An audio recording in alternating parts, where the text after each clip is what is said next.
ಗುಟ್ಟೆನ ಮುಂಜಾನೆ ಅದ್ ನಮ್ ಕೆಲ್ಸ ಈ ತರ ಆಗತ್ತಂತ ಅನ್ಕೊಂಡಿದ್ದಿಲ್ರಿ. अच्छा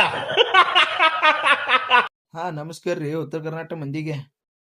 ನಾ ಮುಂಜಾನೆ ಬ್ಲಾಗ್ ಸ್ಟಾರ್ಟ್ ಮಾಡ್ಬಿಟ್ಟೆ ನೋಡ್ರಿ. ಫುಲ್ ವಿಡಿಯೋ ನೋಡ್ರಿ ಫನ್ನಿ ಆಗಿದೆ.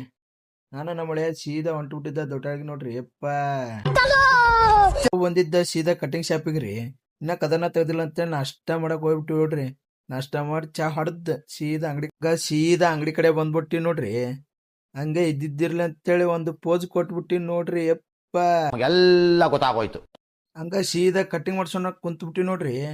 ಹಂಗಿದ್ದಾವ್ ಹಿಂಗಾಗಿ ಸೀದಾ ಕಟಿಂಗ್ ಮಾಡ್ಸೊಂದ್ ಸೀದಾ ನಾವು ಹೊಂಟಿದ್ದ ಪೆಟ್ರೋಲ್ ಬಂಕಿಗೆ ರೀ. ಯಾಕಂದ್ರೆ ನನ್ನ ಗಾಡಿಗೆ ಪೆಟ್ರೋಲ್ ಹಾಕ್ಲಿಕ್ಕೆ ನಡೆದಿಲ್ರಿ. ಗಾಡಿಗೆ ಎಣ್ಣೆ ಹಾಕ್ಸೊಂದು ಸೀದಾ ಹೊಂಟ್ಬಿಟ್ಟಿ ನೋಡ್ರಿ ಊರ್ ಕಡೆ. ಏನಿಲ್ರಿ ಶೆಡ್ನಾಗ ಏನ್ ಸ್ವಲ್ಪ ಕೆಲ್ಸ ಇತ್ತು. ಮುಂಜಾನೆ ಎದ್ದ ದೊಡ್ಡಳಕ್ ಹೋಗ್ಬಿಟ್ಟಿದ್ದೀನ್ರಿ. ಮರಿಗೆ ಏನ ಹಾಕಿದ್ದಿಲ್ಲ. ಅದ್ರ ಸಂಬಂಧ ಸೀದಾ ಬಂದು ಮರಿಗೆ ಹೊಟ್ಟ ಹಾಕಿ ಈಗ ಹೊಲಕ್ ಹೋಗ್ಬೇಕ್ರಿ. ಸೀದಾ ಹೊಲಕ್ ಬಂದು ಮೋಟ್ರ್ ಆನ್ ಮಾಡಿ ಸೀದಾ ನೀರ್ ಹಚ್ಚಕ್ ನಿಂತು ಬಿಟ್ಟಿವ್ರಿ. ಸೀದಾ ನೀರ್ ಹಚ್ಚಕ್ ನಿಂತು ಬಿಟ್ಟಿವಿ ನೋಡ್ರಿ. ಹೊಲ್ದ ನೀರ್ ಹಾಕಿ ಸೀದಾ ಬಂದಿದ್ದ ನಮ್ಮ ಮಣ್ಣಾರ್ ತಕ್ ನೋಡ್ರಿ. ಬಾಳ ದಿವಸದಿಂದ ಬಂದಿದ್ದೇ ಇಲ್ಲ, ಇವತ್ತು ಬಂದಿನಿ. ಹಂಗ ನಮ್ಮ ಮಣ್ಣು ಬಂದ್ ಏನಂದ್ ನೋಡ್ರಿ.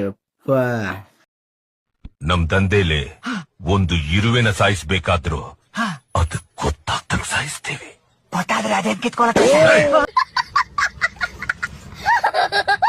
ಬ್ಯಾಸರ ಆಗತ್ತಂತೇಳಿ ಅಮ್ಮನ್ ಪಾಪಡಿ ಚಲ್ ತಂದ್ ನೋಡ್ರಿ. ತಿಂದ ಗಾಟ ಸೀದಾ ಬಂದಿದ್ದ ನಮ್ ನಾಯಿಗೆ ಭೇಟಿ ಆಗಿನ್ರಿ. ಭೇಟಿ ಹೊಂಟ್ಬಿಟ್ಟು ಬಂದ್ಮೇಲೆ ನಮ್ಮ ಮನಿ ಪುರ ಮಾಡಾತಿದ್ಲು. ಪುರ ಮಾಡಾತ್ಬಿಟ್ಟಿ ನೋಡ್ರಿ. ಯಪ್ಪ ಇವತ್ತಿನ ಬ್ಲಾಗ್ ಇಷ್ಟ ರೀ. ಇಷ್ಟ ಆದವ್ರು ಒಂದು ಲೈಕ್ ಮಾಡಿ, ತುಂಬಾ ಇಷ್ಟ ಆದವ್ರು ಒಂದು ಫಾಲೋ ಮಾಡ್ಬಿಟ್ರಿ. ಮುಂದಿನ ವಿಡಿಯೋದಾಗ ಸಿಗೋಣ.